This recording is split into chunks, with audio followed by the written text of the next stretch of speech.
Ciao. Now we come to the highlight of whatever is going on in this show. First of all, this is a map. Hitting record. Yeah, just for safety's sake. That's very kind of you, Mike Rose. Mike Rose is with us, everybody. Mike Rose spending the week doing this thing. Let me tell people really quickly, by the way, I apologize. I know I had no idea how hit or miss this show had become over the past few months, because it feels like I'm doing all kinds of stuff all the time, which I guess I am, but sometimes it's different stuff, I suppose. So the next 3 weeks of guests are laid out. I'm talking to somebody next Friday. I'm talking to somebody the Sunday after that. So I know we're good. I'm honestly, you and I were talking about a podcaster, Mike, before we started, who's actually hiring for their podcasts. Crazy pants. I'm thinking about finding a producer. I'm thinking about trying to find a producer. Part-time for a couple of shows, because macOS Ken stays macOS Ken. There's no, what's a producer going to do? Say, go do the news, which I kind of already do, right? Exactly. Do it now. Do it now. Exactly. Do it now is what you're waiting for. Yeah. Maybe though somebody to do scheduling and things like that, because even when I was the producer of a TV show, scheduling was my downfall. Finding guests was my downfall. I can write copy. I can, come up with the words and things. And scheduling somebody to be on is my kryptonite. Anyway, I had this. I mean, I never was responsible for booking a TV show, but I did have the experience of trying to book a comedy show in the 1990s, and the show I produced was called The Occasional because I could not get my act together enough to do it every other week. Like it is so hard, and it's so interesting that you can build a stable of people who are always going to be available, but then you're trying to create variety. And especially when it's stand-up comedy, like your people are bringing their friends, they're bringing their families, they're bringing anybody they can grab. And at some point, like, you've seen this person's act. Like, there's not going to be new, unless you keep rotating in new people, you're not going to get new experiences. One time, this is a tangent, but one time when I was doing my stand-up career, I was out of town on a Saturday, and my then girlfriend, now wife, decided, well, I always go to Don't Tell Mamas on Saturday night. I'm just going to do that anyway and go to the show, even though Mike is not in it. Mm-hmm. And she ended up being, I think, one of two people in the audience, and the comics were so frustrated with the fact that there was nobody there. They ended up doing one another's sets. They did one another's acts because they knew them so well. And she said, this was the funniest thing I swear it was the funniest thing I've ever seen. And I was so mad that I missed it because, like, at some point you have to acknowledge the absurdity of it. It's like, why are we doing this show for two people? Right. We're just going to do it for ourselves. So that's what they did. All right. So I may have told this story here before, and if I have, I apologize. And this was a long, long, long time ago. Yes. This was like the 90s, the late 90s, mid 90s, maybe even. But I used to go to this comedy club that was upstairs from a Chinese place in Boston, actually in Cambridge, right outside of Harvard Square. And normally it was open mic, and there were like three guys who were always there. Eugene Merman from Bob's Burgers was actually one of them at the time, just, struggling comedy dude like everybody else. And one night they were like, yeah, we have a special guest tonight, and the cover is like $2 more than it normally is, because I think it was usually $3 to get it, and they were asking for $5. We didn't have it. It was fine. But Louis C.K. was there. Mm-hmm. And we didn't know who Louis C.K. was. Nobody knew who he wrote. And I think he had maybe been on Letterman. So you kind of knew who he was, but it wasn't the thing, right?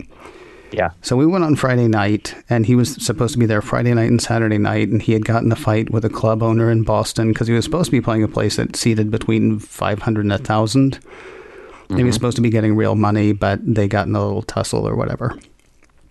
So there were maybe 15 of us seeing him. Wow. And it was amazing. It was one of the funniest things I've ever seen, ever. And my friends and I, who only ever went on Friday, were like, right, we're going back tomorrow night. And the thing is, word of mouth had gotten around, so the place was filled. Maybe 30 people the following night. Mm-hmm. Maybe 40. I don't know. And he was good, but he was stumbling a bit. And, you know, but it was kind of interesting. And then he, like 25 minutes into a set, he was like, listen, I'm really sorry, by the way. I know I seem a little bit off, but those guys were here last night. He's pointing to you. Yes, pointing to our table, and he's like, and I'm trying to, because I'm trying to do stuff that they haven't heard yet. And of course, we talked to him afterwards, and we're like, we came back to see the same because act. we were amazed. Yeah. So, but thanks, and so it was almost like getting a private show twice. Oh, probably not a thing you should say about Louis C.K. Now that I think about it. No, that's a little no. Yeah. I think so. When I was a similar time period when I was doing this before my children were born, and Jim Gaffigan came out of the same comedy training program that I did. So he's like the most famous alum, and he was already starting to get some attention. Yeah, that he had I think he was basically a year ahead of me. But one night I was doing a show at Stand Up New York, and it was a regular show. It wasn't like a bringer show or anything. So it was a regular show. Mm-hmm. And the host, the MC for that show, was a young guy, crazy hair, skinny, and clearly strung out. Like he was he was nice enough, but he was definitely on cocaine. And it was Zach Galifianakis. Really? Yeah. And so like a couple years later, or quite a few years later, I was like, wait a second, this guy in The Hangover, I remember him. He was kind of funny. He was great. I mean, he was like wired. And it's a very different style than what he does. Like he's known sort of for being sort of laconic and not hyper in that same way. Not Bobcat Goldthwait, right. High energy. But yeah, that's one. That's just one. I have Bobcat Goldthwait stories I'll tell you, but I know I've told them here before, so I'm not going to do it right now because we actually have to get to. Gee whiz, dude, we're like 7 minutes in to a 12-minute show. That's how this goes sometimes. It's going to be quick. Well, it's funny because today it's news to me, yes. Right? That's what we're talking about. So conveniently enough, what is news to me, and it's, as we record this, Jackie Mason, legendary comedian Jackie Mason, has passed away at the age of 93. Yeah. And so he was 93. He began his career as a ordained rabbi. He was the son, grandson, great-grandson, great-great-grandson, nephew, brother of rabbis. I think 2 or 3 of his sisters married rabbis. This was the family business. Right. And he did go to seminary. He was ordained. He went to Yeshiva University, and he had a congregation in Latrobe, Pennsylvania for a while. By the way, he was born in Sheboygan, Wisconsin. Yeah, okay. So he was like born funny. I was reading about him. So he was born in Wisconsin, and he had congregations in Pennsylvania and North Carolina. Yes. Yeah. That is correct. Because that makes sense. And you can only imagine what those people, like years later, those people were like, oh my God, Jackie Mason was the rabbi. Who knew? Nobody knew Jackie Mason was the rabbi. Was he funny? He was funny. He's okay. His sermons were not all that, but he was, right. Something. There was a little spark. But I remember, obviously his career, like legendary career, he didn't even start in comedy until after his father passed away for fear of disappointing his father, the rabbi.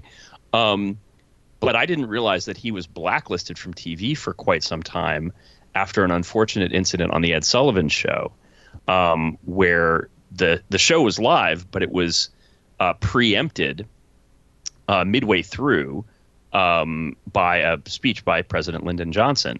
And Jackie Mason was performing when the network came back to the show. Ed Sullivan was giving him a heads up that he was running out of time, so he held up 2 fingers for 2 minutes and then 1 finger for 1 minute. And Mason started saying, I'm getting a lot of fingers. Here's a finger for you and a finger for you and a finger for you. And it was interpreted by Sullivan that that the bird was being flipped in his direction. Mason was fired. He didn't get paid. There was a lawsuit, and he couldn't go on television for a long time. That's crazy. Although it kind of makes sense, because when Jackie Mason, The World According to Me hit, I want to say Showtime or HBO, I can't remember which. It was HBO, yeah. When we were teenagers. Yes. I want to say.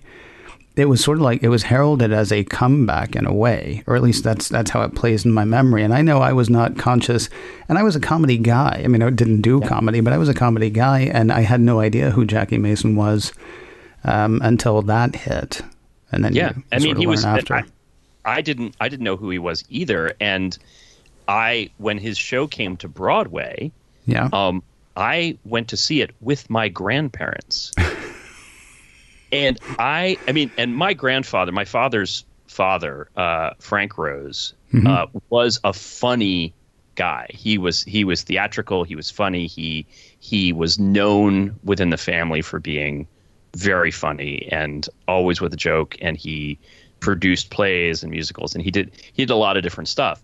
But he was like, I'd never seen him laugh so hard at somebody else's joke as we were seeing Jackie Mason. And I remember so clearly Mason delivering a line about, he said, here's the thing. Every Jewish man has a building that he could have bought 20 years ago for $15.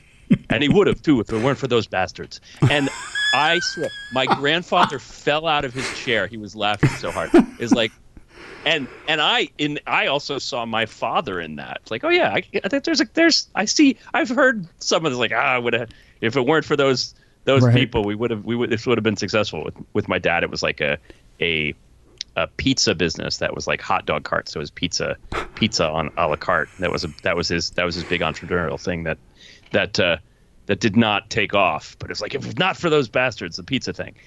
And it was so interesting to see this brand of comedy, this brand of performance, this sort of Borscht Belt reborn that was so familiar and so sort of intimately connected to my grandparents' generation that I was tangentially aware of, but never had experienced the laboratory grade, felony weight Borscht Belt. Right. And it was amazing. And Mason, to his credit, he didn't change. He kept his shtick and sort of waited for the audience to come back around to him, which was, it can't have been easy. But yes, he has left us at the age of 93 after a long and legendary career in showbiz. I was reading one of the obituaries about him. Yeah. And it said he had passed away. He was 93 years old. They haven't released a cause of death, and you can practically hear Jackie Mason going, he was 93. What do you need? What do you need? What's the cause of death? Well, he died at 93 years old, so I'm guessing it was 92 years. He went to the Olympics to try out for the skateboarding, and, one thing led to another. No, he was 93 years old.